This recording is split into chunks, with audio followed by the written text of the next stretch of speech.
Namo tassa bhagavato arahato samma sambuddhassa. Namo tassa bhagavato arahato samma sambuddhassa. Namo tassa bhagavato arahato samma sambuddhassa. Good evening, everyone. And today we are continuing with our lecture series on Dhamma Vinicchaya. And so far we have discussed 13 questions raised by the Most Venerable Renukane Chamdavimala Thero and answered by himself.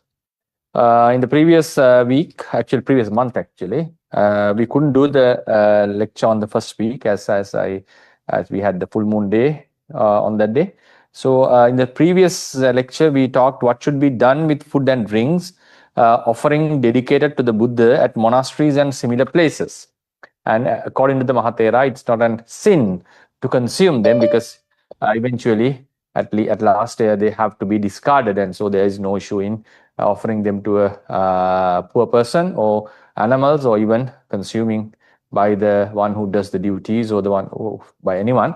But it's better that one does not follow this practice because since it would cause like he would eventually have the thought eating it of eating it even while the offering is being made. Yeah. So today's question is number 14. I think I have shared the handout.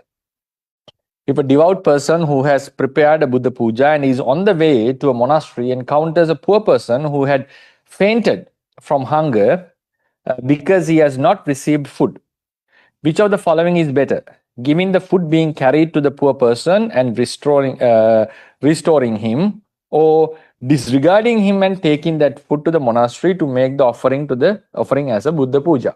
So it's a sort of question, like a tricky question or a challenging question to answer, because while you are taking the Buddha pūjā to offer to the monastery as a Buddha pūjā, because Buddha is not alive in the end, and you encounter a very poor person who is starving and who is in need of food, and what would be your choice? Would you offer it to the poor person and restore him, or would you still continue to the monastery and offer it to the Buddha who is no more there and who would surely not consume it? And one can have an argument, yes, I will offer the Buddha pūjā and sometimes take it back and give back to the beggar. That won't be a nice answer, I would say, because the purpose is like to completely dedicate it to the Buddha or to offer it to the poor person.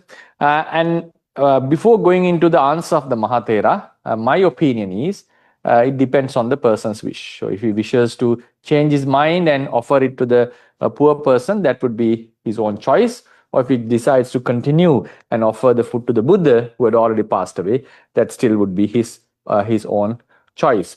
And there is no sin or akusala in doing so or making the choice. There would be no akusala at all, because it's our own choice. It's our free will to decide whether to give something to a particular person or to give to someone else. For example, while there are two people who are in need of our help, we can completely decide on. We have the utmost autonomy in deciding whom to give this offering. So that's the first thing that we should know. And there's no sin in choosing someone over another. So that's something that we need to understand. Not in the utilitarian view, because in the utilitarian view, one would say the greatest good. We have to always consider about the greatest good, and disregarding is not nice. So always we have to restore ourselves in the conduct where the greatest good for the greatest number is achieved or is given. But in Buddhism, our own choice, we have the autonomy, or the I would say the dictatorship in deciding what to do and what not to do. And as long as there is no harm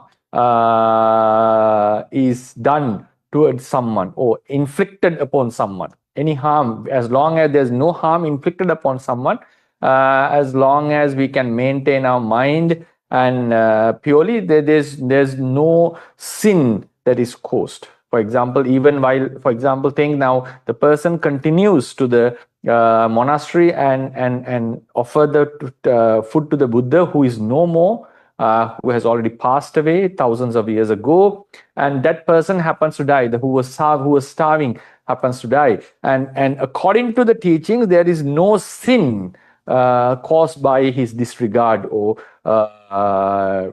non-attending. Now, the same thing is applicable if someone, for example, someone is drowning in the water, and if we just disregard it and continue with our own work without helping the person, while the person we are capable of helping, still there is no akusala in it. There's no akusala in it. But ethically speaking, yes, we would all disagree with what he has done, and we would also would not like to associate such a person, because we ourselves would feel, even while I'm in danger, the person would act in the same way. So as a human being, we expect people to support another human who is in need, but also we have limitations in it, because we all know that we can contribute to some extent to the people who are suffering in war-driven areas, or in war-affected areas, or in continents there where hunger is prevailing. We still can do something, but most of us are not really into that. Even though it's not going to cost hugely to our wealth, we are not really into it, because we just consider, okay, it's something far away, and we are not really, it's not our business, because we have our own things to take care of. So therefore, but disregarding it is not an akusala. It's not an akusala. I have to clearly say this. Then the question here is, what is raised here is, what is better? What would give a greater merit? So in this regard, the decider of the amount of merit accumulated by a certain karma is basically mainly it is in proportionate with the qualities of the receiver of our action, the end of our action. For example, if I am giving something to someone, the end of my action is that particular person who is receiving my gift. Or if I'm killing someone, the end of my action is the other person who is being killed. So one who receives my action, one who is affected by my action, is his qualities is what mainly decides the level of the merits or demerits accumulated through that particular act. It's nothing else. So nothing to do with the social status and so forth. There can be slight effects to the karma based on the situation, because it's a very complex thing. But mainly, basically, what affects the nature of the karma is the qualities, the actual spiritual qualities that one possesses. The one who is receiving the end, who is receiving this our action. So in that regard, when we are offering something to the Buddha, now imagine, just take it away the fact that the Buddha has passed away. Now we shall take this question now, this situation onto an occasion where the Buddha was actually alive, for instance. Now imagine this scenario: the Buddha is alive in Jetavana, and we are taking some food to offer to him, and there's a poor person who is begging or who is starving, and we technically know that Buddha would not starve, because there are a lot of devotees who are going to help him. Anathapindika was there. At any emergency, Visakha was there, and based on the merits that he had accumulated, it was very unlikely that he would go starving.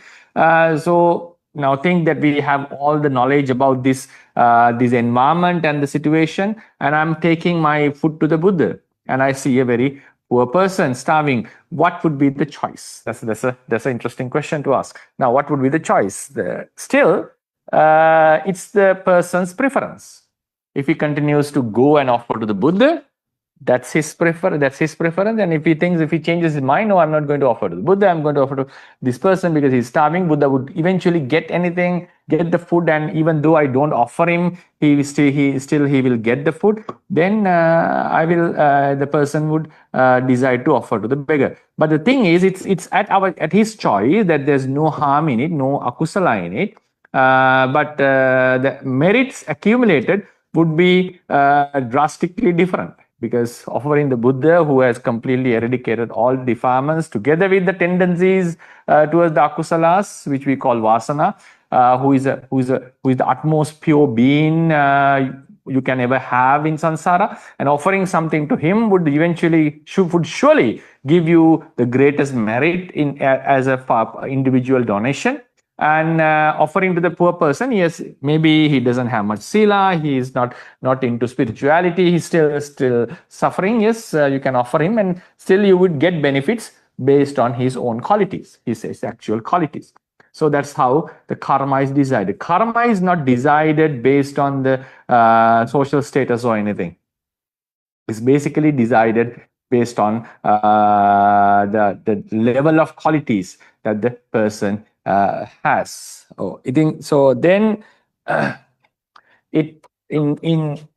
But still we can, this would be a very complicated situation in this regard. Now, for example, if there are two poor people, two beggars,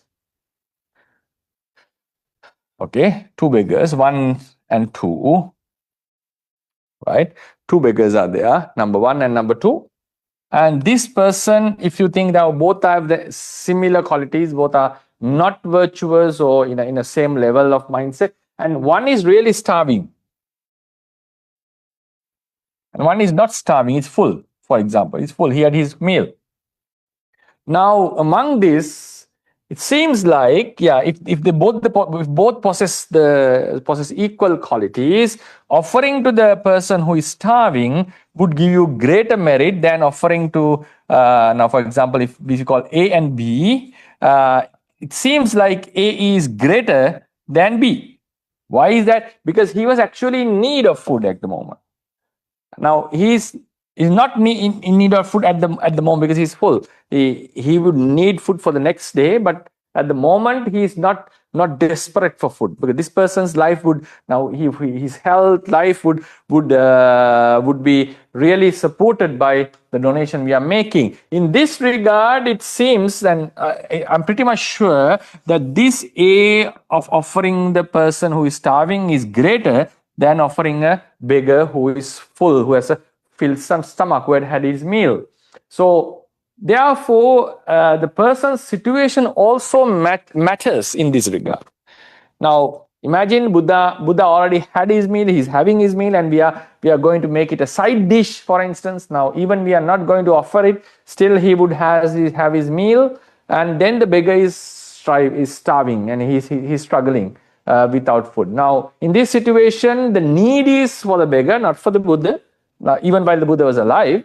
But then what happens is, now if both had similar qualities, yes, the one who would need, offering him would be a greater merit. But now still, the Buddha's qualities would way more greater than the qualities of the beggar, and also the need that he is in. So even though he's starving and he is really struggling with the food, and still we are offering the meal to the Buddha, who has already had his meal, or who is having his meal, and who would not be affected by the absence of our meal. So still, offering the Buddha is much greater, because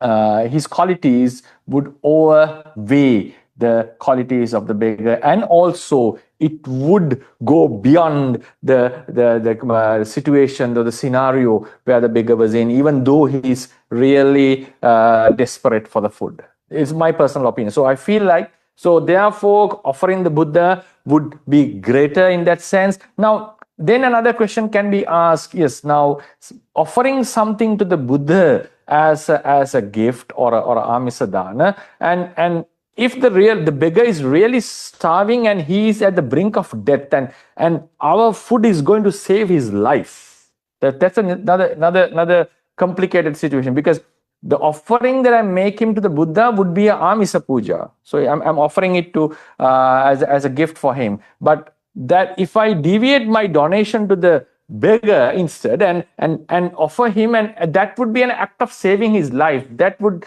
go into the category of abhedana. That would go into the category of abhedana. Then we have to weigh two different danas, abhedana and amisadana. Seems like abhedana would in the general sense, abhedana seems to be greater than amisadana, because we are giving offering, like saving his life. In one sense, when it results, it would give more protection to our lives in samsara, and we would have long lives rather than having a lot of property. But with the amisadana, we would eventually get more property in samsara. So in that regard, which merit is much greater? I'm not going to going into detail and decide what would be greater. But if now beggar is starving, is not in the brink of death, at the brink of death, I may offer it as amisadana, even though he's desperate, and I may offer that the same food to the Buddha as amisadana. Obviously, offering to the Buddha would overweigh and would surely surpass the merits accumulated in than the offering to the beggar. There's no argument in that. That's very clear cut. But the thing is, if we are deviating the same amisadana for abhedana and saving someone's life, rather offering a gift to the Buddha, that would be in two different categories, I would say. One is amisadana, while the other is the abhedana, and they would give two different outcomes, different results.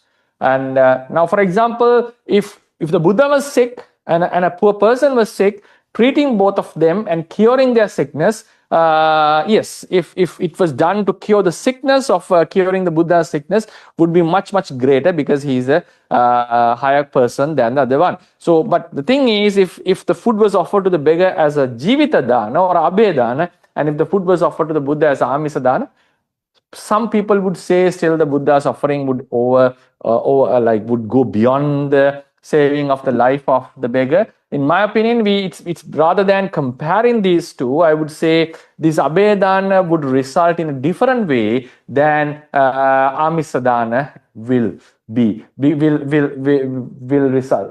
So because now amisadana is mostly would give us more prosperity, more property, and more luxuries in the life. But in the abhedana sense, yes, it still has that capacity. It also has that capacity, but mostly it would act as a shield in our future lives, and our lives would be more protected from death.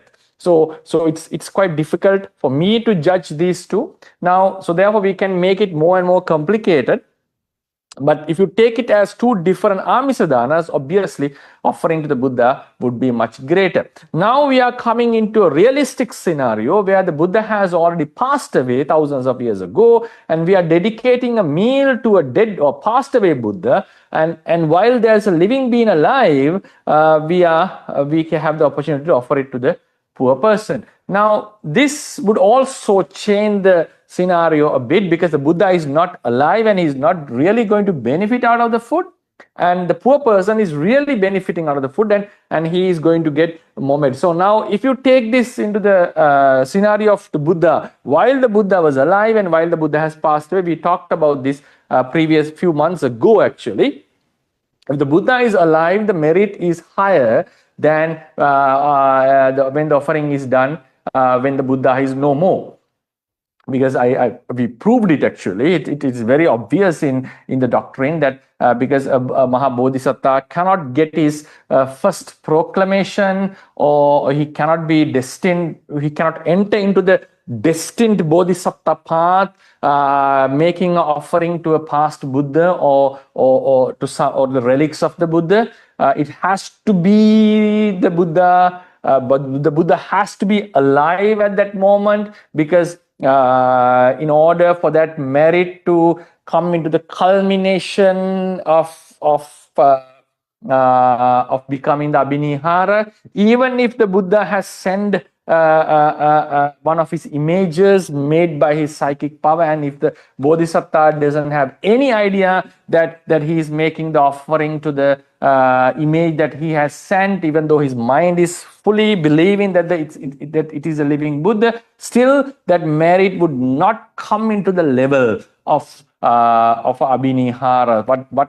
What does it suggest is that his khandhas has to be presently alive there while he is making the merit. So therefore offering, and also we know when we offer food to a arahant who had emerged from the Nirodha Samapatti, at that merit would result within this very life for sure, according to the teachings. But if you think about a situation where the Sariputta, if you think while he is no more, you think about a scenario where the Sariputta has emerged from the Nirodha Samapatti and you make an offering to one of his statues, we are not going to get the same merit. So the person's liveliness or the person being alive matters a lot in deciding the level of the karma. Even though it is said that the merit would be equal when whether the Buddha is alive or whether the Buddha has passed away. We analyzed this stanza very thoroughly in one of our lectures, and it's just said in a general sense. Yes, offering the Buddha would still be complete even while he is not there, and he would still get the great merits. But obviously when you analyze it sharply, offering to a living Buddha is much greater than offering to a Buddha who has passed away. Now in this scenario, so it shows that the person who is alive and who has passed away, would make a huge, in my opinion, it would make a huge difference, but we can say it makes a difference. There's a difference in the level of merit. Now the scenario, if the Buddha has passed away, if the beggar has passed away, for example, there's a beggar person, anyone whom we know, and we are dedicating some food for him, and that's also some kind of a donation done. According to Theravada, such donations can be done. And because whether the person is alive or not doesn't matter in this sense. So obviously offering to a dead Buddha or Parinibbana Buddha who has attained Parinibbana, and also to a dead beggar, obviously offering to the Buddha would be greater. Now the question is, the Buddha is no more, Buddha has attained Parinibbana, he is not living, and we are dedicating some food to that person, food to the Buddha, while the beggar is still alive. So it's also there is a conflict between the alive person and the dead person, right, who is no more, because Buddha died actually. We normally don't say his final death as a death, we call it Parinibbana, just because he was not born again. But actually what happened to him was he died. It's called Chutti, Kala Kiriya. So he passed away, he decayed and eventually he died. But what happened was he was not born again. So that death, we normally say it's the Parinibbana, the attainment of Parinibbana, because after the death, there's no rising of new khandhas. That's why it's called Parinibbana. But eventually, from the perspective of this life, that's the end of his life, and that's called his death. So we would say the Buddha died. Now, therefore, now in this case, the beggar is alive, the Buddha has died, and we are dedicating the food to the dead Buddha, and also we have the opportunity to offer the food to the living beggar. So there is a difference in the dead and the alive, but still, according to the scriptures and according to what we know in this scenario, in this context, as we believe, the offering to the Buddha is much greater than offering to someone who is alive, someone else who is alive, especially a Putujana. So the Buddha's donation would be greater than offering to him. That's how the answer is given, because his qualities, even though he is no more, the qualities he possessed while he was alive is far more greater than the qualities the beggar is manifesting at the moment. Right. So therefore, in terms of merit, yes, still offering to a Buddha who has attained Parinibbana is greater than offering to a beggar who is starving, regardless of the situation under the circumstance he was. But if it was an act of saving his life, and if it was an act of offering to the Buddha, in my opinion, we have to treat it differently, because that one is a Abedana and one is a Amisadana. Still, one would say offering to the Buddha is greater. In my opinion, I would say they had to be treated differently, because they are falling into two different categories. They are falling now, because we are not going to ask a question like, okay, I offered food to the Buddha and I preached Dhammadana. What would be much greater? The scripture says teaching Dhamma is greater than making a Amisadana.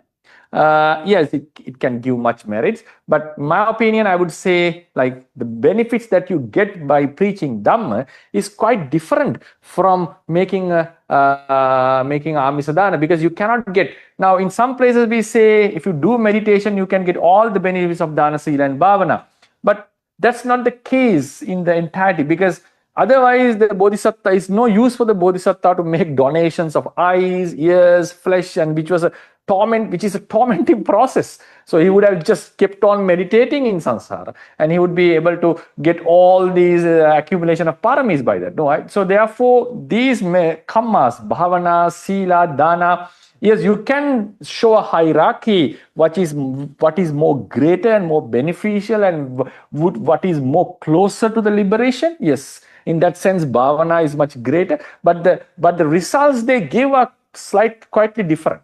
They are quite different. Even though a person who has done, now imagine a Bodhisattva practices only meditation for the 4 asankhayas and 100,000 years. Can he be a Buddha? No, it's not possible, because he had to go through that process of dana. The most difficult parami to fulfill is dana parami.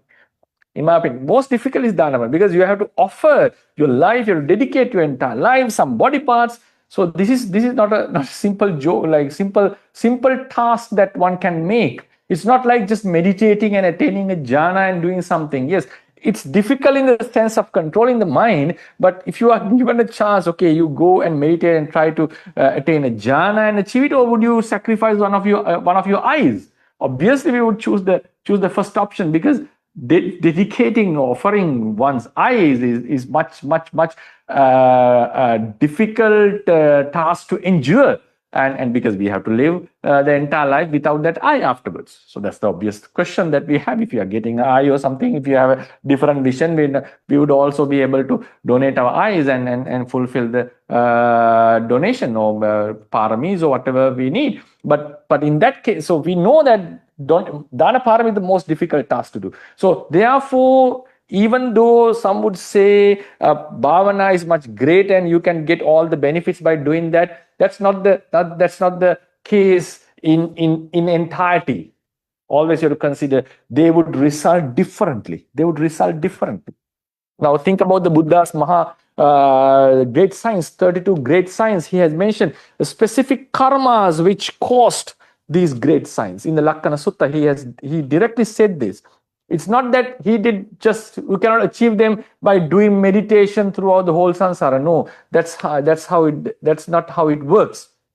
So therefore, we are not capable of deciding or weighing two different kammas. One can say bhavana is much greater because it would give a result in the Brahma realm. It is closer to the liberation. It would purify your mind, and that's the final task. Dana is done for the sila and for the sake of bhavana. Yes, in various ways you can highlight the bhavana and keep it in a higher pedestal or a place and still praise it, but you are not going to get the entire benefits of dana just by doing bhavana, because dana has two different qualities that would deepen our attributes or qualities that are necessary to be a noble being. Especially this is seen in the Bodhisattva's practice.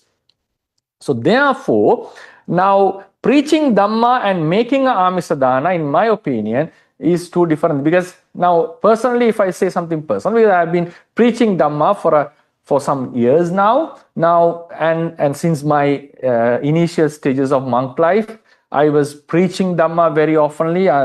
There was a period that I didn't preach any Dhamma while I was studying in Myanmar, and I was like more involved in studying rather than teaching. But I have been doing this for a long period, and it has become something natural in myself. But I know now I can give I can make donation, I can spread Dhamma, I can teach the Dhamma, but when I'm making a donation, when I'm making a dana out of the requisites I have, or if I'm offering some valuable object or a requisite that I obtain righteously, so I always weigh whether I would need it or not, because that's normally, as a monk we normally do that, because we have to depend on the things that are given by the devotees. If the requisite is really necessary for us, we don't normally give it. For example, we are not offering our robes even though we want to offer robes, because if that's the only thing that I have to keep it. So patta, those are the things. Patra, normally we don't offer it unless we get an extra one. We can do it, but normally we are not going to offer the patra and start eating in a plate. No, that's not how it works in monk life. So therefore, always we consider whether this requisite is necessary or not, and even if it is necessary, but if I can sustain from a minor requisite, yes, still the offering can be made. So I know how the mind processes. I think all of you as devotees know that how the mind processes. But the thing is, most devotees don't have the experience of preaching Dhamma. They would consider, okay, preaching Dhamma is much greater than making Namisadana. Because from my perspective, I find that preaching Dhamma is something natural, and I don't feel any issue in it. Yes, someone asks questions, I just preach it unless I'm very tired. So I'm very ready to spread the Dhamma that I have studied. But I'm not losing anything from my property by just spreading the Dhamma, because I know just by spreading the Dhamma, others would benefit. At the same time, it would increase my knowledge as well, proficiency in the Dhamma as well. And I'm also greatly benefiting out of teaching. But when I'm offering a donation, making an amisa dana, I'm not going to get any benefit out of that requisite in this life after it's given.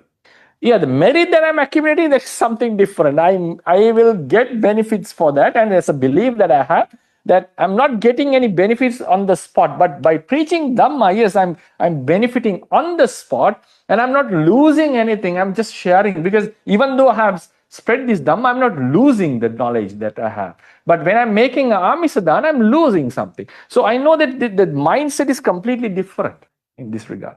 So preaching Dhamma has, according to the teachings, has more greater benefits, means like it is more powerful as a donation. But amisadana is, because if you think about the benefits given to the donor, by preaching Dhamma, he is getting more closer. The listener would get closer and closer to Nibbana, and he would also start doing good merits, and that would eventually help him to go in the process faster, rather than the support given by a amisa or a gift.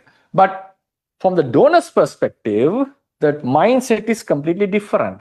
So like, for instance, I find it, for example, to be honest, I find it much easier to do Dhammadana, because when you have the skill, because many people lack the skill, okay, they find it like it's very difficult to give Dhamma, because mostly they don't know the Dhamma, and they're not very confident about the Dhamma. Because in order to give Dhammadana, you have to know Dhamma, and you have to be very confident about what you know, and you have to be very honest to preach what you know and to admit what you don't know. So all these qualities are necessary, but if you have these qualities, and if you are confident about the things that you have done, if you know, and if you have done the studies, yes, you can preach it. But offering requisites is completely, it's a different thing. It's a different thing. It doesn't mean that I find it much easier to preach Dhamma than to make offerings, to make offerings like amisadana, because the way the mind works is quite different at that moment. But that's my personal experience. In the overall sense, people would say no, Dhammadana is more difficult, because it's difficult to acquire the Dhamma and to have that proficiency in preaching. Yes, in terms of becoming a preacher, the process is difficult. Yes, the process is difficult. I know that. You have to be very careful about what you preach, and you have to think wisely, and most importantly, you have to have studied and gain the knowledge. It's different from acquiring than getting more wealth, because learning Dhamma and studying the scriptures thoroughly, you need time for that, you need space for that, you need peace of mind for that. And also, as a preacher, you have to have some kind of conduct within yourself as a monk. So it's in terms of spiritual arena, it is achieved by some sort of dedication. A lot of dedication has to be there to come into that status. Yes, in that regard, giving Dhammadana is difficult because many people cannot come to that status. After you have achieved that status, for example, I consider myself have achieved that status of a Dhamma preacher. I am capable of preaching Dhamma. I am more confident in preaching Dhamma, and therefore has some proficiency. So in this regard, now preaching Dhamma is not an issue for me. But when I'm supposed to give donations, okay, I have to consider whether this is useful, whether I would need it for my future, what is my futuristic plans, all has to be considered. And how much allowable requisites I'm going to spend for these, am I going to spend all the requisites? Even I was asked to teach all for example, if hypothetically speaking, if this is my Dhamma knowledge, and if someone asks, okay, preach everything that you have, and if I'm able to do it within 10 hours, for example, I would be really happy to do that because I'm not going to lose anything by it, because I'll get more merits and my Dhamma knowledge will also increase by that. But if I'm asked to give all the requisites that I have for myself, with my kapiyas or with all the property that I possess as a monk, for example, books or whatever material stuff that I have, am I ready to give that? Obviously not. Obviously not. So it shows that what I want to say is that these two different donations, Dhammadana and Amisadana, are quite different in their nature. So the same way, now I think all of you, now you can understand the difference of these two. Now, if someone is a teacher, or if someone is used to teach, that's very close to Dhammadana, because he may not be teaching the noble Dhamma, but still he or she is sharing some knowledge that he has. But now think, sharing your knowledge with your students and making a donation, they are completely two different arenas. You cannot just compare them. And because you are bestowing the knowledge into someone else, it's more beneficial for the student, no doubt about that, than giving $1,100 per month. Yes, you are giving knowledge into him, so he or she can strive by him or herself. But when you are making two different donations, like sharing the knowledge and sharing the wealth, that the way they feel is quite different. In the same way, now bring Abhedana into this context. Abhedana is saving someone's life. It's much closer to the Amisadana than the Dharmadana, yes, obviously. But now saving someone's life and supporting someone with a gift. Imagine, this life is the only thing that someone has. That's the ultimate thing one possesses.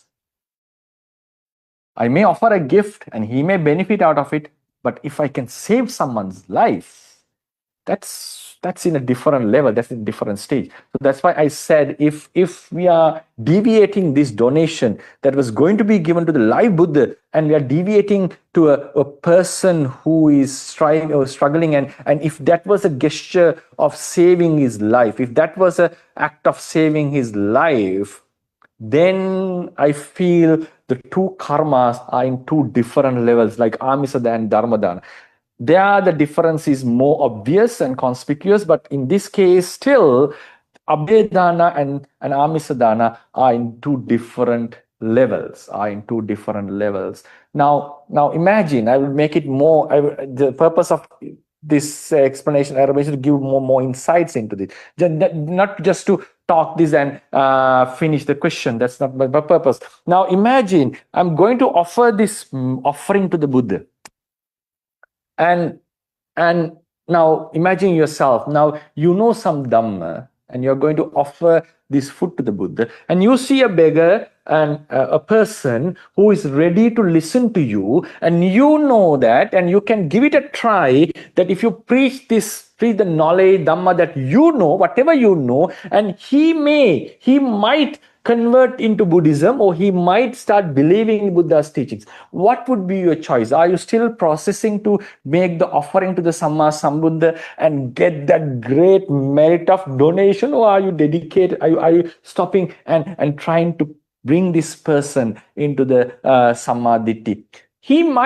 That might be the last chance, for example. Now, he may not meet the Buddha. Otherwise, one can start thinking of scenarios like, okay, I make the donation, come and preach, tell the Buddha, okay, forget about all these scenarios. If that is the only chance, then he's also going to die. You're not going to save his life, but if you are able to, now you can give it a try and make him a Sammadittika person, and eventually he will die, but that would completely change the course of his samsara. And at the same time, you have the opportunity to one donation, for example. That's the only chance you are getting to, and Buddha is also about to attain Parinibbana. Imagine this is a very hypothetical scenario. What would be the choice? Are we going to convert that person into a Sammaditthi, or are we processing to give the donation to the only donation that you are going to get in this sasana for a live Buddha? It's a very hard decision to decide. I would feel for devout Buddhists, that would be much difficult than this question. Giving food to a poor beggar who is in need of food. He may not die, but who is in need of food, or processing to offer to the Buddha who has attained Parinibbana. Imagine this scenario. We are going to offer the only dana to the living Buddha because he is about to attain Parinibbana, and imagine you are given the chance to offer the last meal of the Buddha. Okay, normally it would happen in a grand scale, like a special case. But imagine if that was the scenario. You are able to give that food to the Buddha, and you are capable of turning someone, a Micchaditti person, into Sammaditthi. For example, that would completely change his entire course of samsara. And one day he will attain the Parinibbana in the future. What would be the choice? That's a very tough one. One can easily say, no, forget about him. I'm going to get the donation, and I'm going to make a great wish. So my liberation is more vital than someone else's. Yes, he can process. The question is, what would be more fruitful? The Dhamma Dana that you are giving to this person, or the Amisa Dana that you are giving to the Buddha? So you feel, and I think you should understand that they are completely two different departments. Choice is there. You can make there's no problem in making the choice. That's not the case here. Are we ready to weigh these two karmas? Is it now converting someone from Micchaditti to Sammaditthi and completely changing the course of his life? And also accumulating a merit that would surely guarantee your, for many lives, for example, surely this is going to be a great merit, and you will be born in the heavens and you will continue in heavens, and there's a high possibility that you would be the next Buddha and get the liberation. So so both have that consequence, and so it seems like, in my opinion, we should not be weighing them at the same scale. So I feel it is a Dhamma Dana, and this is a Amisa Dana. So they should be treated differently. The same way, if the donation is deviated to the beggar as an act of saving his life, and if it was continued to support the Buddha as a gift or a food donation, in my opinion, they should be treated differently. Now, if both are Amisa Danas, yes, then there's no doubt in it that offering the Buddha would benefit greater than offering to a beggar. But then one can ask, who is more compassionate? What should be done? What is the purpose? What should be the purpose of a Buddhist? In my opinion, Buddhists don't have such a clear-cut purpose. In Buddhism, we have lots of options to do. It's not that everyone has to ordain. It's not that everyone has to practice 10 precepts. It's not that everyone has to practice 8 precepts for sure. Normally, we would expect person to practice 5 precepts, but that's not compulsory as a Buddhist, but that would be the basis requirement for higher attainment. So we would say that a Buddhist must practice 5 precepts, but it's not necessary to keep the Buddhist status. Anyway, so in Buddhism, we have much larger options that we can do. In any religion, that's the case. So we should not be asking this question and saying what should be done at that moment, because it's not only related to Buddhism. There are many such scenarios that we can face in such situations. For example, wife is drowning and the mother is drowning. Whom should we save? Okay.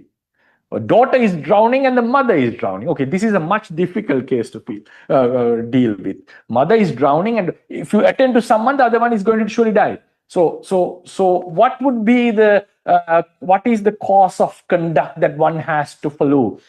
Are you just letting your mother die? She is quite old, for example. Okay, are you just letting your mother die, who was the refuge and who brought you into this world? Or are you just going to let your daughter die, whose responsibility is best upon you as a parent?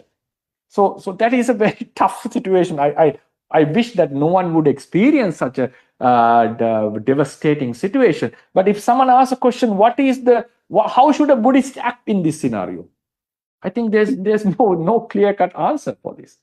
And even in the political scenario, even in the social scenario, I don't think there is a clear-cut answer for this. So in the same way, from the Buddhist perspective, there is no such a clear-cut way to act on this kind of situation. Whether we proceed to give the donation to the Buddha or whether we deviate it and offer to the beggar, it completely depends. It completely depends on the decision the donor is making. So we should not be blaming him, or we should not be praising him for what he has done, because that's his wish. That's his decision. That's his decision. Even, for example, even myself, I'm not advocating or encouraging people to do that. For example, if I get a special offering, like if I feel like, okay, I can offer it to Mahachetya as a donation, and I find one of my monks, one of my students are in need of this requisite. In most of the cases, my choice will be to offer to a student who is in need of that. And also, when I get the opportunity, okay, I have a special requisite which I can offer to a very virtuous, well-respected, learned Mahathera, maybe one of my teachers, but I find a monk who is in really need of that. In such scenarios, I would say, okay, whether the Mahathera really needs it and the student or the young monk needs it. So I would normally, my personal way of doing is, I would weigh who would benefit out of it, who would mostly benefit out of it. And I know most of the cases I would go for the monk who is mostly in need of that. In such scenarios, I don't weigh what kind of merit am I going to get out of it. That's my personal way of thinking in most of the cases. But for example, if I have prepared the donation for the Mahachetya and completely dedicated, like from my mind, I'm ready for that, on the way, I may not offer it to someone else. I would surely go and dedicate it for the Mahachetya. But if the scenario is different, if the person is really in need of that and I feel compassionate and I'm allowed to do it with Vinaya, then my mind might change. It might change. So it's very dangerous to say that this is how you should act. I'm a person, I would never do that, for example. And not say, even I myself cannot decide on it, because it would depend on the situations, the mindset that I have, the compassion that would arise in me. So there are many situations that would dictate that situation, that occasion. So in most of the cases, what I do mostly is I would find out what is the most benefit and what is the benefit, and who would get the benefit out of this donation. What is real? Who really needs it? I would rather, thinking of the merits that I'm accumulating, I would mostly, in most of the cases, would think of making. And if I'm capable of doing both the donation, then I would go for that. And also for the Mahathera, and also for the other person. But in a scenario where that I don't have any other requisites, and this is the only requisite that I have, I want to make a choice. In most of the cases, I would go for the one who is in need. So, and it also depends on the situation and all this stuff. So therefore, it's up to us to decide whether to go for the higher merit or whether to go for the benefit of the receiver. That's that's something that we have to decide. So it's, in my opinion, asking such a question is quite unfair, especially because someone is a Buddhist and asking, are you going to proceed to offer to the Buddha who has passed away, or are you going to offer it to the poor person? Right? So we'll read it. Now, if this question is resolved according to rules of governance, now this is how Mahathera has said this, it must be said that giving the food to the poor person who is suffering from hunger is good. A pious person who makes an offering to the Buddha does so with the expectation of accumulating merit for future happiness. However, the greatness of merit depends on the recipient's virtues, not based on his or her destitution. So in the same way, but if the both have same qualities, the situation one is in really matters. But here, because what Mahathera has said, the merits, the qualities of the person, Buddha would surely overweigh the situation the person is in, the beggar is in. However, there is no one in the world more virtuous than the Buddha. The Tathagata is supreme among the virtuous, among all those worthy of reverence and offerings. The Tathagata alone is foremost. Naimasming loke parasming va pana buddhena setto sadisova vijjati yamaha muniyang aggatangato punyatikanang vipula palesinang. Neither in this world nor in another does there exist one superior or even equal to the Buddha. He has attained the highest rank among those worthy of offerings for those who desire merit and seek abundant results.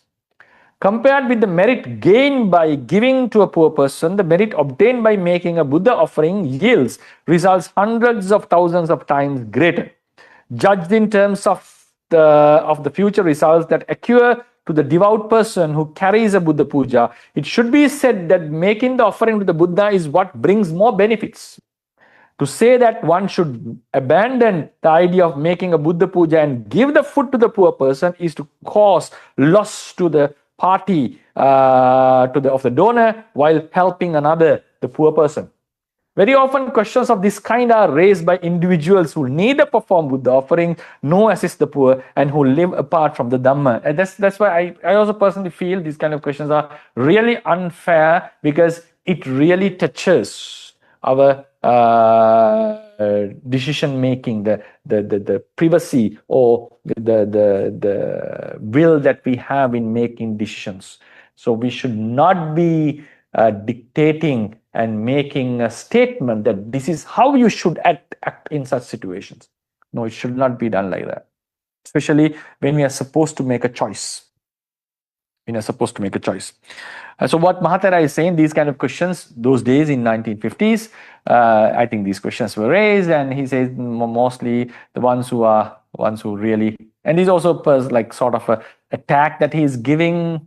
I would not fully agree with what Mahathera is saying there, because you can technically ask this question. You can, as a philosophical theory, you can ask this question. But I would feel it's really, really unfair in that sense, because the answer, rather than giving a clear-cut answer for that, I would rather give the broader perspective and say, no, it depends on the choice. There's no something correct or wrong in such a situation. But Mahathera is attacking the ones who are asking this question. Very often, often questions of this kind are raised by individuals who neither perform Buddha puja nor assist the poor and who live apart from the Dhamma. Devout people who make Buddha offerings, on the other hand, very often also help the poor. Yeah, that's what's happening, because mostly the ones who are, there can be situations where people make offerings to the Buddha Dhamma Sangha but disregard the poor. That there can be such scenarios, but most of the cases, because when you have developed the generosity, you yield it even towards the ones who are poor and also other humans and also the animals. With regard to poor people who are without food, the question that ought to be raised is not this issue of Buddha puja offerings, but rather the question, which is better, giving something of one's own to support a helpless person or safeguarding one's own possession. That's a very nice one, because with regard to the poor people, the question should be asked whether I'm going to make a donation to these poor people, or rather save it for ourselves. What would be better? Keeping it for ourselves or donating it to the poor people? Yes, that's the question that should be asked in this regard. Okay, now I think we have done that question. Hope things are clear. The next question: when performing acts of homage and offering to the Buddha, is it necessary to recite verses? Is it wrong to perform homage and offering to the Buddha without reciting verses? I don't think this question needs much elaboration here, because in most of the cases, it's not necessary actually. We have three types of acts of showing respect or paying homage. We can do it with body without just uttering anything. That's the gesture of bowing down to the Buddha, and also bringing the palms together and showing this homage, right, act of respect. And then we can utter Buddha's qualities with words. That's why I say Namo Tassa Bhagavato Arahato Samma Sambuddha Dasabaladhari. Even we can do it without using our hands, because normally when we are giving a Dhamma talk, we are holding a fan. We are just making the Namakkara, or the respect to the Buddha, with words. That's called Vachi Namakkara, and with mind as well, without just while sitting on the bed, sleeping on the bed, sitting on a chair. You can just with your mind pay homage to the Buddha. So all this is possible. So it's not necessary that we are supposed to recite verses. Okay. Now I'll just read it, and the idea is very clear. Now, nowhere in Tipitaka, nor in the commentaries or sub-commentaries, is it stated that verses are required to performing homage and offerings. The ancients performed acts of homage and offering without reciting verses. The proper manner of venerating a stupa or a bodhi tree is explained in the commentary of the Samanya Pala Sutta as follows. I'll just read the English translation. Having ascended the terrace of the stupa, if the stupa is large, one should circumambulate it 3 times and pay homage at 4 places. If it is larger, 4 places, like north, west, east, south, on these 4 places. Like, it can be other directions as well, but normally it's paid respect for, because it's a bit larger stupa, so it would take time for you to want to circumambulate it. So, for example, if stupa is like Mahachetya, he would pay homage in 4 different places, while going around it 3 times, for 3 times. If it is small, one should similarly circumambulate it and 3 times and pay homage at 8 places. Since it's a small stupa, you can pay homage at 8 places. However, having venerated the stupa, upon reaching the Bodhi tree terrace, one should venerate the Bodhi tree with reverence, showing respectful demeanor and as though in the presence of the Blessed One himself. There is no mention here that verses must be recited. What is stated is that one should circumambulate, stop at appropriate places, and pay homage, placing 5 points of the body at ground. Pancha patittitena vanditabbo. The 5 places are that you keep your 2 arms, 2 knees, 4, and then the head, right? So 5. Then this same idea is stated in other commentaries as well. Numerous accounts describing the benefits obtained from acts of homage and offering are found in texts such as Apadana Pali and Vimanavattu Pali. In those stories, there is no mention that homage or offerings were made by reciting verses. In a few Apadana stories, it is stated that verses were recited in praise of the Buddha. Those verses were recited as acts of praising the Buddha. Yeah. So they were recited as Tuti Pūjā, we normally say, right? Some has praised the Buddha at his front. Like in those days, like kings were praised in that way by the Vandibhattas, and we call them prashasti, that the verses of praise, and some had done it to the Buddha as well, and surely he deserves that. In one sense, when we are paying homage, the recitation of verses is also kind of praising him. One should consider how much confusion would have arisen if during the lifetime of the Buddha, people who came into his presence had begun to pay homage by reciting verses. Those who came before the Buddha paid homage without reciting verses. Flowers and other offerings were also offered without reciting verses. Likewise, even today, there is no fault in paying homage and offering flowers, lamps, and the like without reciting verses. Because surely, in one place he says, if people started to recite verses and do as we say, like hours, hours, minutes of recitation before offering him, and surely Buddha would chase them away, because it would surely disturb his seclusion. And even if someone starts doing that to us as a monk, we would yeah, okay, 1 or 2 times paying it, okay, but if it takes so long, we would say no, enough, because I have my own work. So the purpose is when the receiver is alive, yes, we are not going to consume all of his time.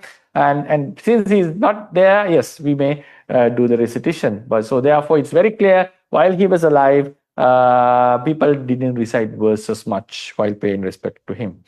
When one goes to a monastery, to the stupa, terrace, or bodhi tree terrace, and pays homage in silence, having placed 5 points of the body on the ground, the wholesome deed of homage, vandanamaya kusala, is obtained. When flowers, lamps, and similar items are placed on the offering seat with the intention of offering the Buddha to the Buddha, the wholesome deed of offering pūjā dāname kusala is obtained. When you pay respect, is a vandana kusala. When you offer things, is a dāname kusala. When you offer flowers, water, food, whatever, that's the dana.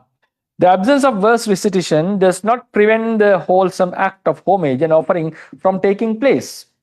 Some people mistakenly believe that verses are absolutely necessary to pay homage and do offerings, and refrain from going to temples to perform. And they feel like, okay, it's utterly necessary, so they refrain from going to temples to perform homage and offerings altogether, since they do not know verses. Okay, maybe, I don't know whether that happens these days, but in those days, maybe during Mahathira's time, some people didn't go to temples because they like to make homage, but they felt like without verses, it's not possible to pay homage. Okay, such a pity thing. Anyway, this is a wrong understanding. Those who do not know verses should perform homage and offerings without reciting verses. Some people, because they themselves do not know verses, become distressed and search for others to recite verses whenever they wish to perform homage and offerings. Okay, so maybe that had been a culture. I know even some politicians, I know, when they go to temples, like not with all the media, but they ask some people, like the guards, to give, recite Panchasila, so he would repeat after him. So it seems like this custom had been existing in 90s, the 70s, 60s, 50s, and in the past, that one should, now obviously he's one of his guards to recite Panatipata, Veramani, and so forth, and he would repeat it. It's not like he's taking sila from him. That the custom is that you have to repeat when someone says.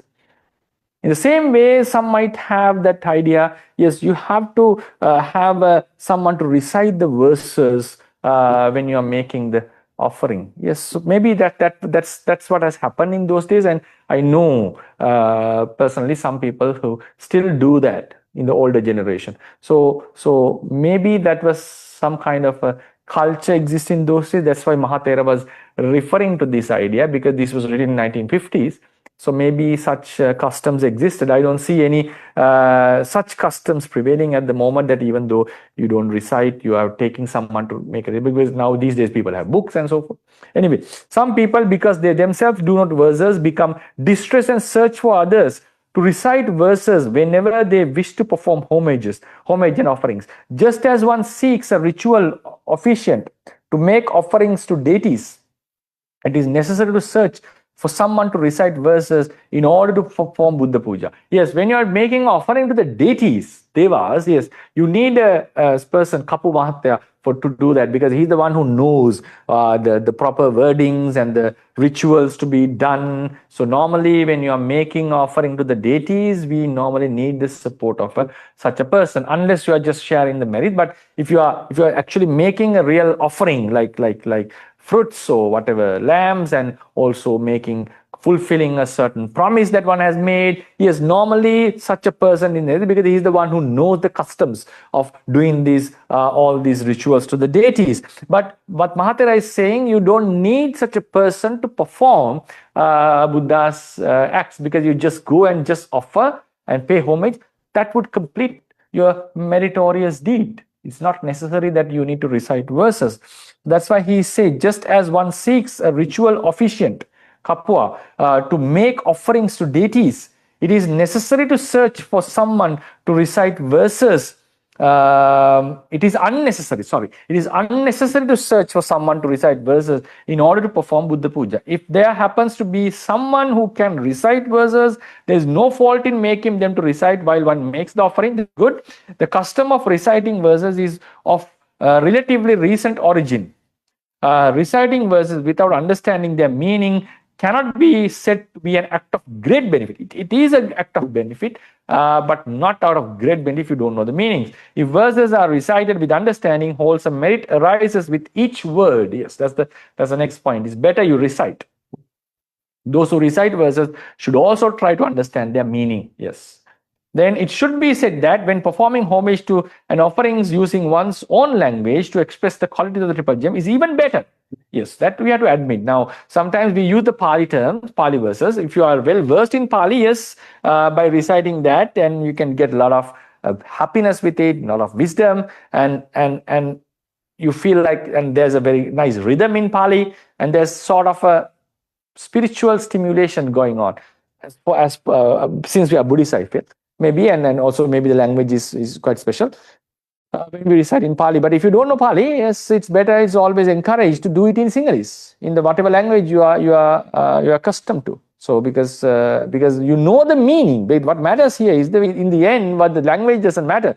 Whatever what level of wisdom arose in you, it was what matters. So therefore, it's very necessary that these verses are recited in Sinhalese if the person is not very good in Pali. So if some people, I know some traditions have made certain verses, they have translated these verses into Sinhalese.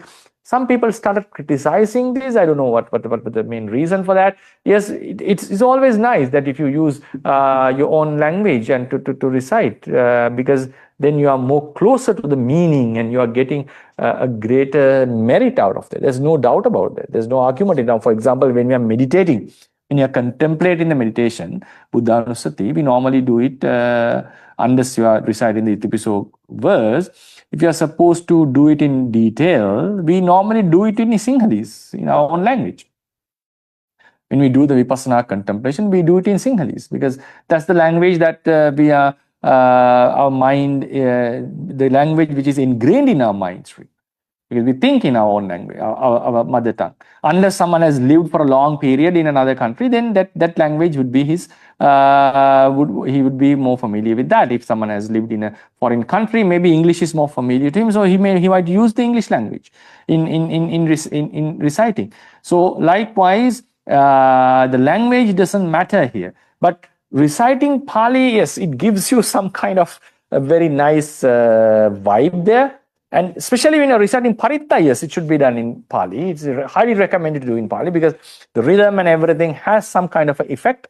But if you're making a homage or paying respect to the Buddha, you're not going to get any protection from your recitation. But you are planning is to get more merit. So therefore, if you are not familiar, if you cannot get the real meaning in Pali, is encouraged to do it in Sinhalese. That's why Mahatera even has said to monks, when you are doing the Paccavekkhana, which we call the contemplation or reflection on the four requisites, if you are not very accustomed in Pali, do it in Sinhalese. For example, myself, when I do my reflections, I normally do it in Sinhalese because it gives more meaning to what I'm reflecting. But sometimes at the end of chantings, we do it in Pali because even the Pali words, we get the full meaning. There's no issue in it. So if someone has both the skills, he may use alternatively. But the thing is, if someone is not really familiar or accustomed to Pali language, it's always recommended do the recitation in Pali, in Sinhalese or whatever language you are accustomed to. But doing the parittas, yes, then you have to use the original text because it's about protection. It's about something extra than the merits. There's something mysterious in it. So you have to use the words exactly as it was preserved. That's very necessary. So that's why I say it should be said that when performing homage and offerings using one's own language to express the qualities of the triple gem is even better.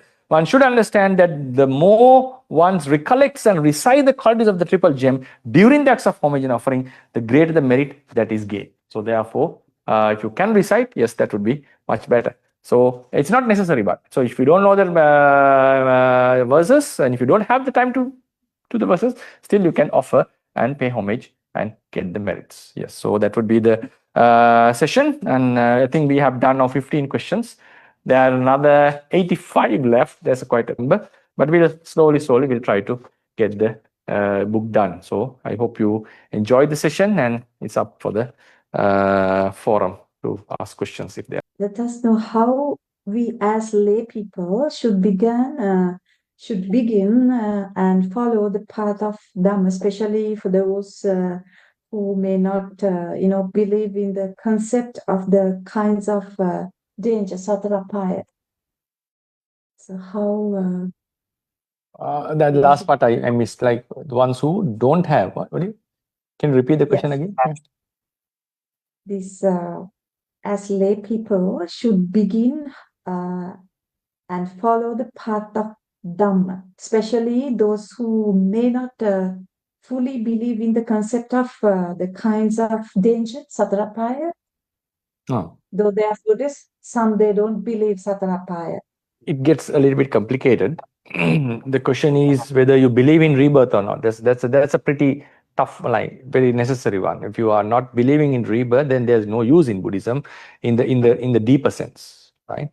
Because Buddhism is to get rid of the rebirth.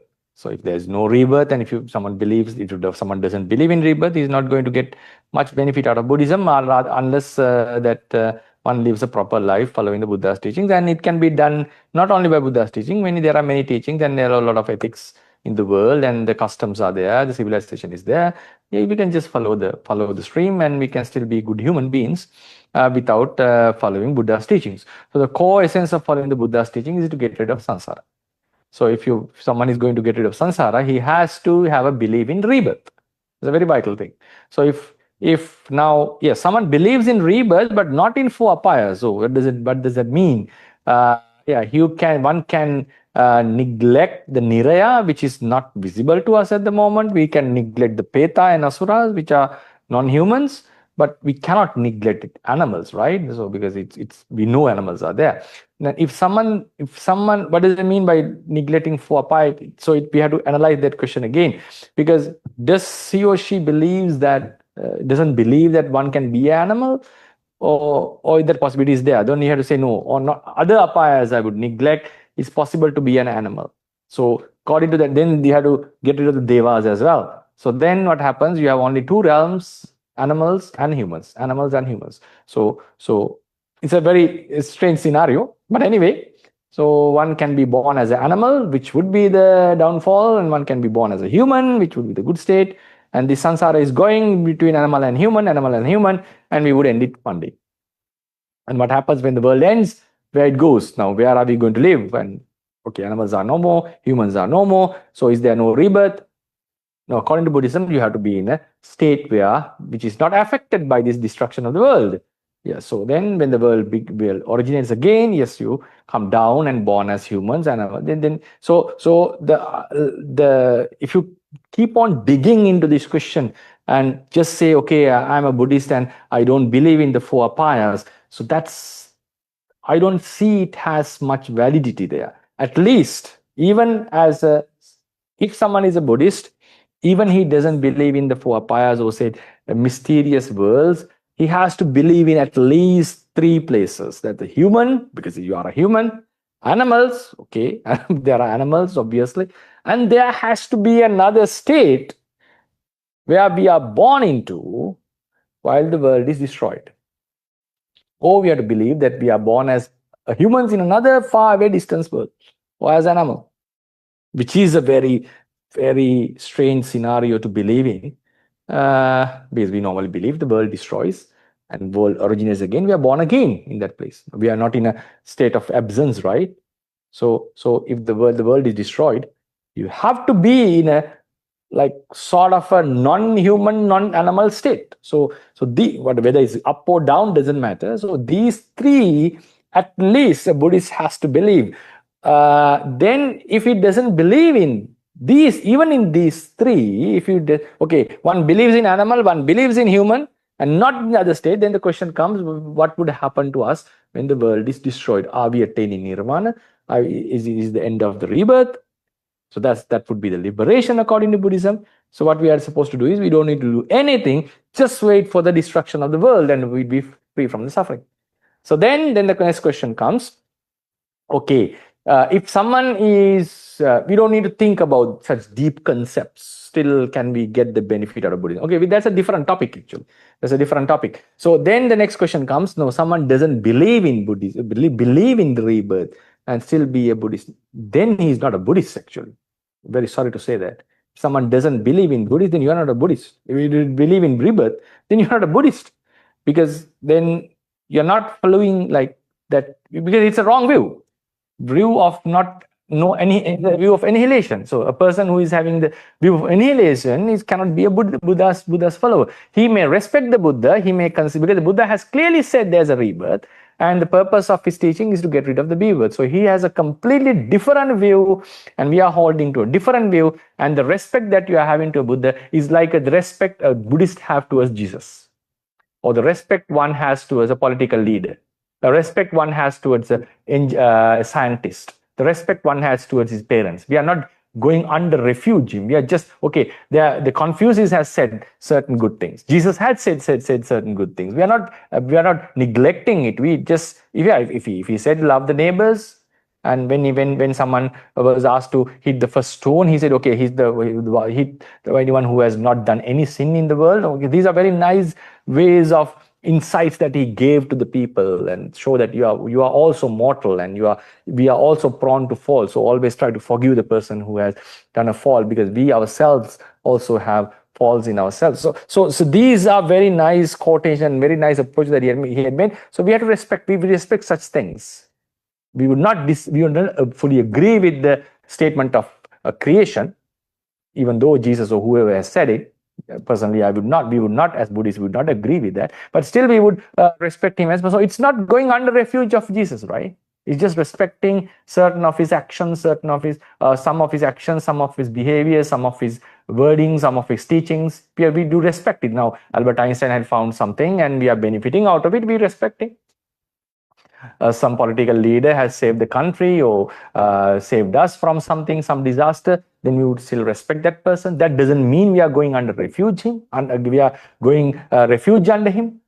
That doesn't mean we are going under refuge on the Buddha, on the Jesus. Or if someone is not believing in rebirth and he will still respect the Buddha, it's just a respect. It's not under going refuge under him. He's not a Buddhist actually. You have to say that. Very, very clear on that. If someone doesn't believe in rebirth, he's not a Buddhist. So it's not, the question is invalid in that sense. If someone asks, how about a Buddhist who doesn't believe in rebirth, practice Buddhism? No, he's not a Buddhist. A person who doesn't believe in Buddhism, can he get benefit out of Buddhism? That's a question you have to ask. Then a person who doesn't believe in four apayas and other realms, still also aligning into Buddhist, aligning into the Miccha Ditthi, because it says that one of the Samma Ditthis is there are certain Upapatika beings. It's one of the main factors of Samma Ditthi in our teachings. So because when you think as a Buddhist, as I said, there has at least, now if you just forget about all the information and the numbers given in the books about the 6 worlds, 15, 16 Brahma realms, 6 divine worlds, 4 apayas, 128 or 100, whatever, 60 or whatever numbers of hells, you're still denying it, but still you have to accept one existence other than human and animal when the world destroys. Unless a very hypothetical, like very, very strange phenomenon of birth in another human realm. If someone believes okay, only humans and animals exist in the world, then like you have to have that third realm as well, at least that third realm. So if you deny that, what happens is the annihilation of the samsara happens with the destruction of the world, and that would also make you rather than saying directly, I would say the person is inclined towards to become a non-Buddhist. becoming a inclined to. If no rebirth is believed, surely he's not a Buddhist. No argument in that. Someone says, I don't believe in 4 apayas, I don't believe in divine realms. Obviously, you have to believe in the human realm, and if you have to believe in the animal realm. If someone doesn't believe, okay, I cannot be a human, can I be an animal after my next birth? Even Pythagoras believed it in Greek. And can a human be an animal in the next life? Can an animal be a human in the next life? Even that is disregarded, then he or she is not a Buddhist. Forget about that. Right? So when someone says disregarding the 4 apayas, still you have to consider, can he be an animal in the next life? Can an animal be a human in the next life? Can a human be another human in the next life? Can an animal be another animal in the next life? At least that has to be accepted. If someone says, no, I'm not worried about that, then you're out of the context of Buddhist teachings. Right? So that's the first thing to answer. Then comes, okay, now there is no belief in rebirth, no belief in afterlife, no belief in hells, heavens, or transmigration from life to life, inter-realm migration, animal to human, human to animal, and all these. Forget about other realms. Still, you have to have that special realm when the world is destroyed.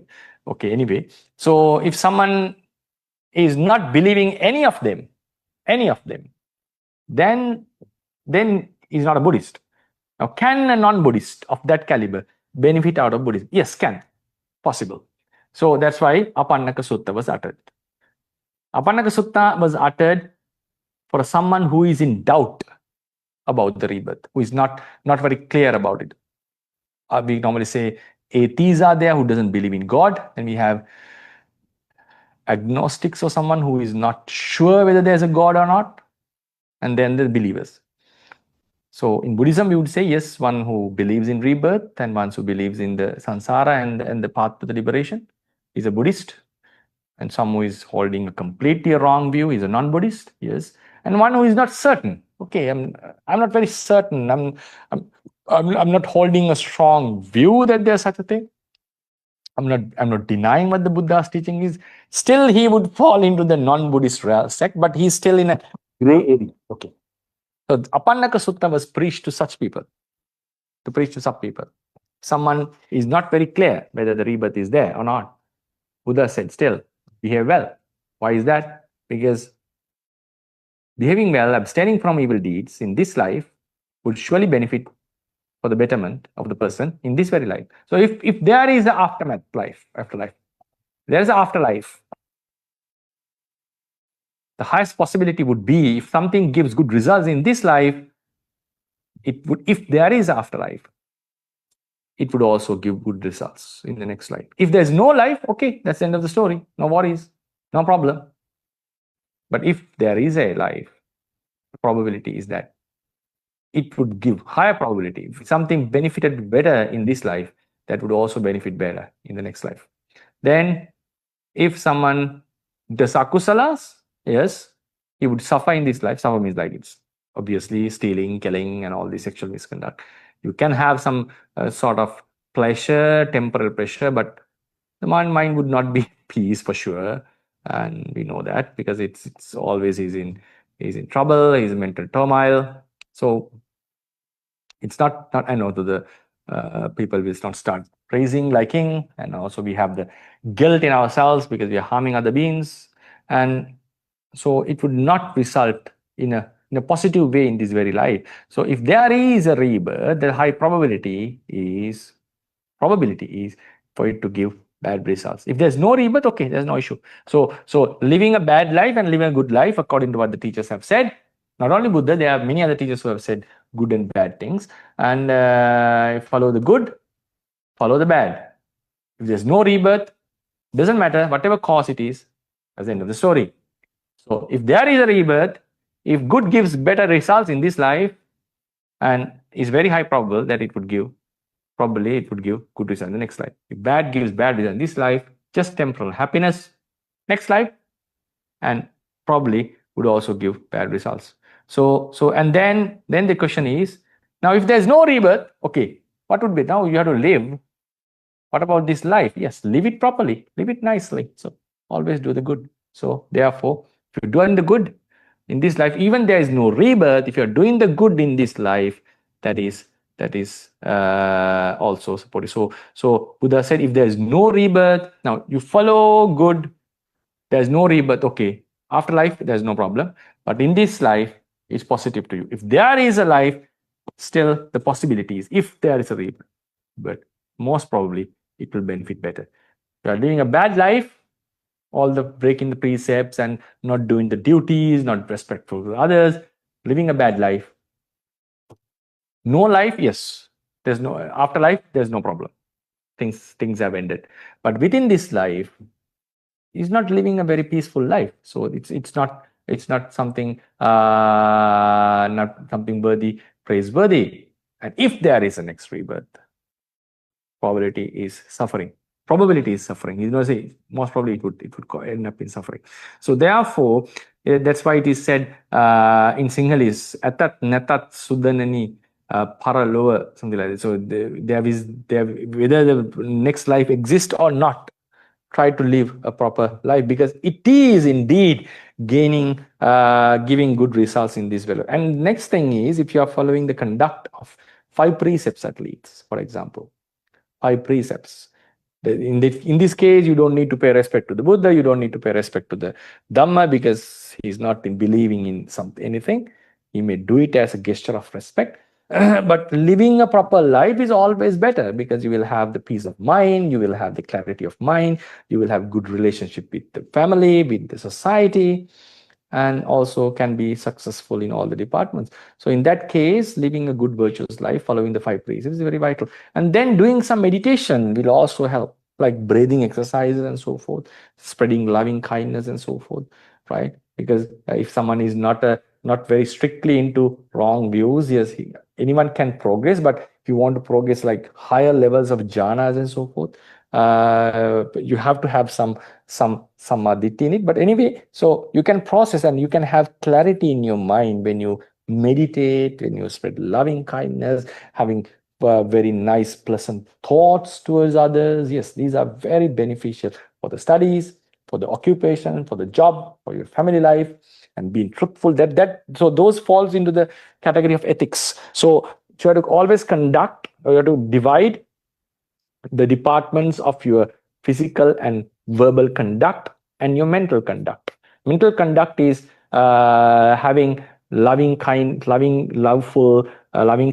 thoughts towards others, always wishing for the best of others, blessing others. These are mental cultivation. For example, focusing on the breath is like developing your concentration power. It's very good for your health, mental health, and also for your physical health as well. Then verbally and physically being watchful about what we do. Is this going to harm someone else? Is it going to do I like if this was done to myself? And am I fulfilling my duties to the family? Am I fulfilling my duties to the country? Am I fulfilling my duties to the society, for my job? And am I living a righteous life? He's not worried about the karma vipaka, because he's not certain about that.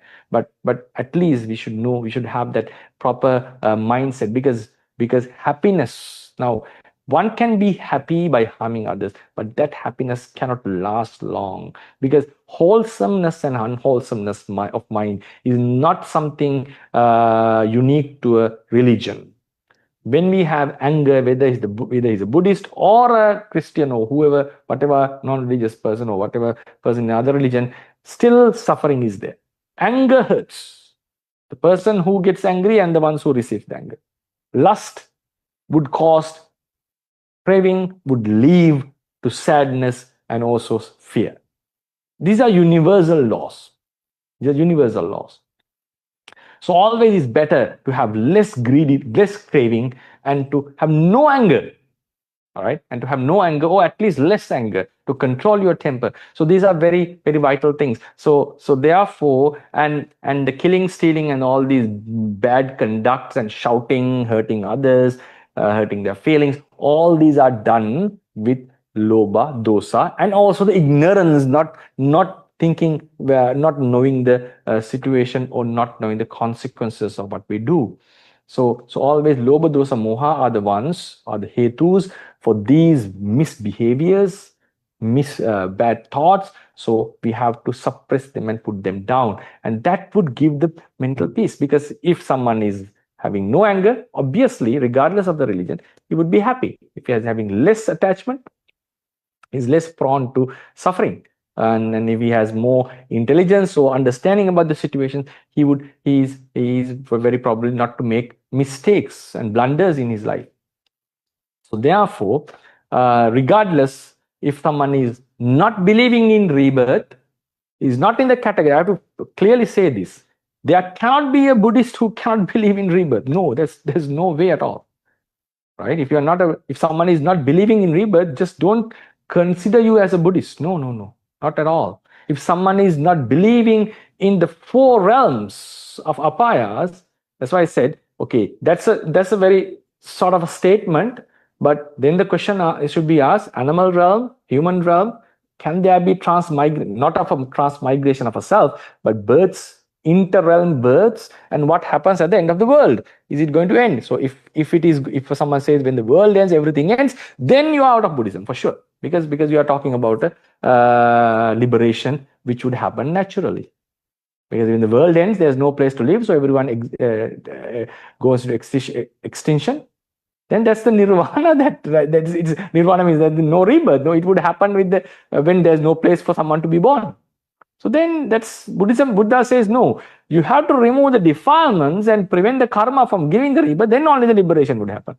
So as long as the karma is there and the defilements are there, one has to be born in somewhere. There's no way. So if animal and human realms are destroyed with the destruction of the world, there has to be another state. There has to be another form of life where we'll be living. And just forget about human, no animal existence in the far away universe, or far away galaxy or whatever. So now, therefore, it's a very statement. So if someone is not believing in 4 apayas, you have to dig in and ask what type of non-belief is there. He's bordering the non-Buddhist sect, and maybe he's a non-Buddhist. But if someone doesn't believe in Buddhism, he's not a Buddhist, then the question has to be asked: can a non-Buddhist benefit out of Buddhism? That's the question that you have to ask them. Can a non-Buddhist benefit? Yes, non-Buddhist can benefit out of Buddhism for this life. And also, if there is a next life, and then according to Buddhist philosophy, if someone has lived properly, he's going to benefit as well in the next life as well. So that would be my answer. So my answer connected to that. Some people may all the wealth and material comforts, and yet they experience suffering. And how does this relate to samsara, and how can overcome such suffering? I couldn't follow the question. Sorry for your repeating. You want me to repeat that again? Repeat. Yes. I couldn't follow it. So, some people may all the wealth and material comforts, yet this suffer. And what is the reason for this? And how can one find true happiness beyond worldly possessions? I think there's a viral post made by the wealthiest man in the world, right? A few days ago, or maybe yesterday or today. He said, the ones who said money cannot buy happiness really knew what happiness is, something like that. It was posted by Elon Musk, because he reached 800 billion USD recently, his hot net wealth, and he himself has said, yes, it seems like he's not fully happy. That's how we would interpret that exposed. The ones who said that the money cannot buy happiness really meant it, or really they knew it, or something like that. Yes, that's ultimately, I would say that's perfectly true. But that doesn't mean that money is not contributing to the happiness. Money is a very vital factor for happiness, because whatever we say, if someone is struggling with his job, someone is struggling with the food, someone is struggling with the shelter, you cannot be happy, obviously. You cannot be happy, right? Unless he has trained his mind in a spiritual way, yes. That's what happens to monks. Even monks, we do if we don't have a proper shelter, if we don't have proper food, we would even suffer, and it is quite difficult for us to, it would be a challenging task for us to bring our mind into that happy level. But we are ready for that because we abandon our wealth, we abandon our families, relatives, and all the social connections in order to face that, with the expectation that I would be living such a minimalistic life.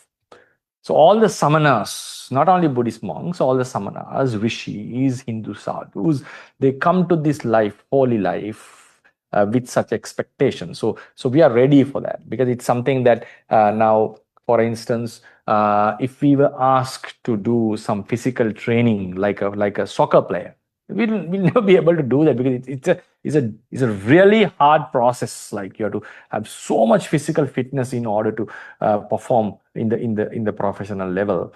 But now, if we were asked to do that forcefully, we would really dislike it because it's not something that meant for us. We are not ready for that. Our body is not meant ready for that. But if now think about the professional soccer players, doing fitness is not something happiness. It's really suffering for the body. But they do it because they willingly accept that.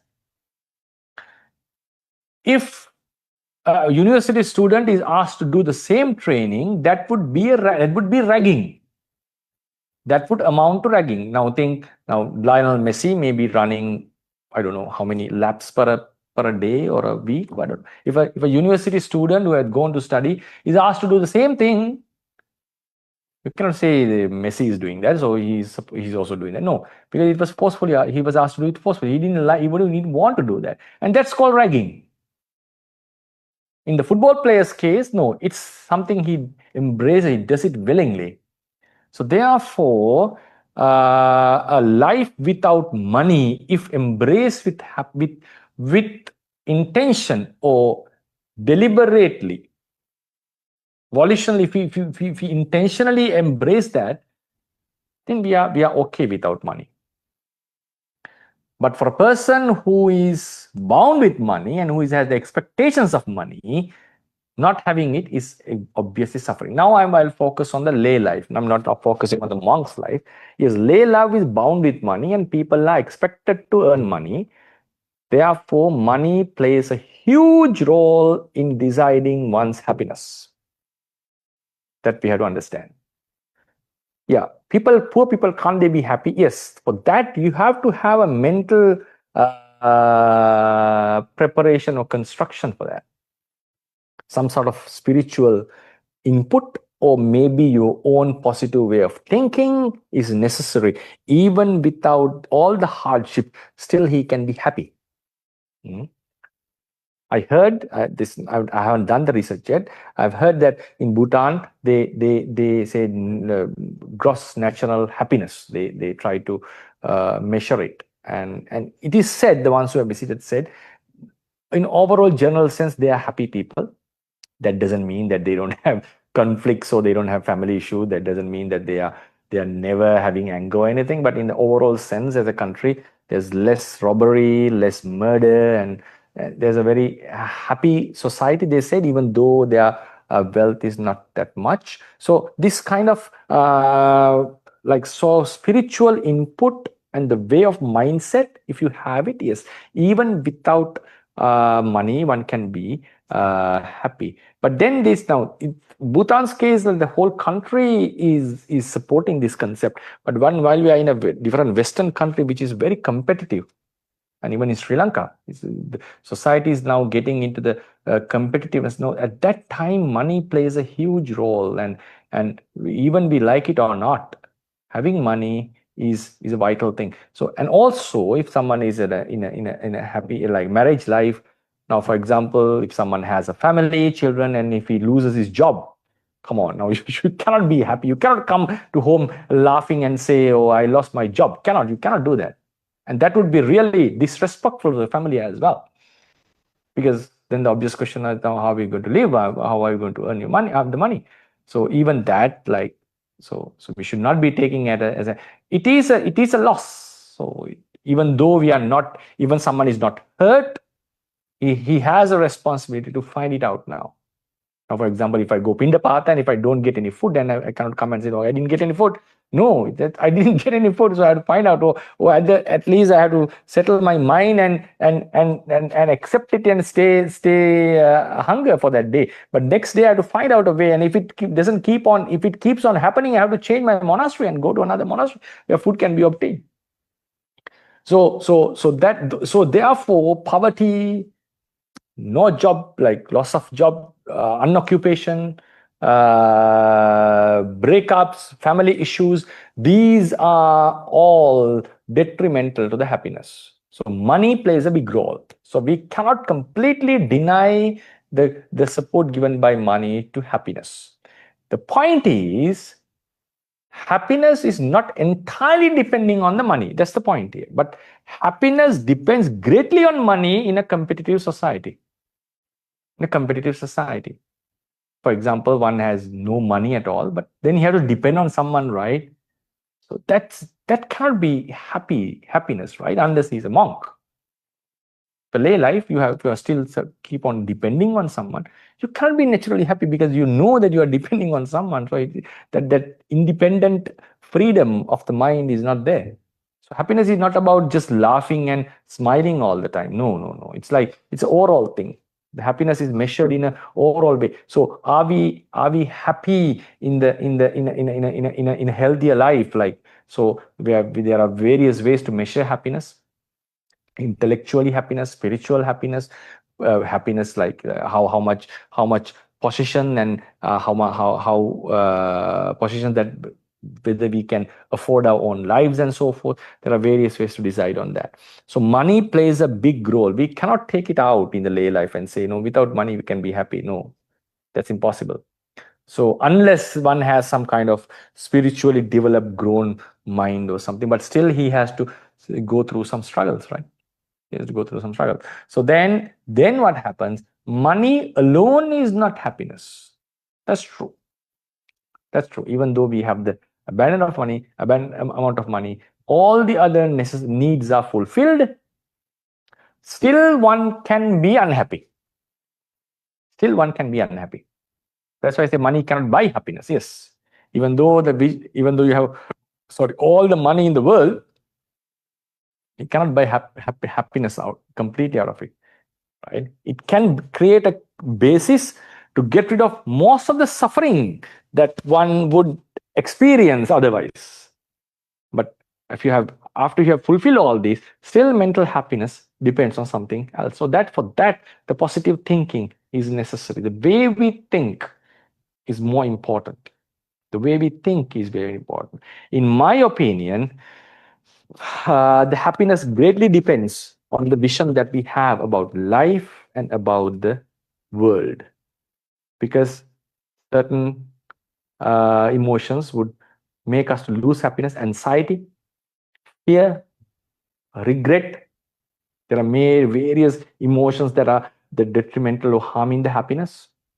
So all this can be overcome with the vision that we have about the life, about the samsara, about the society, about the world. Yes.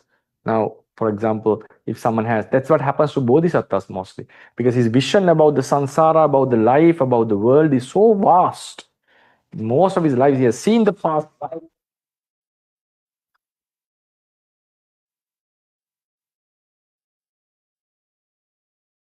In many lives, okay. In many lives as ascetics, he has seen the past lives, he has seen how the world works.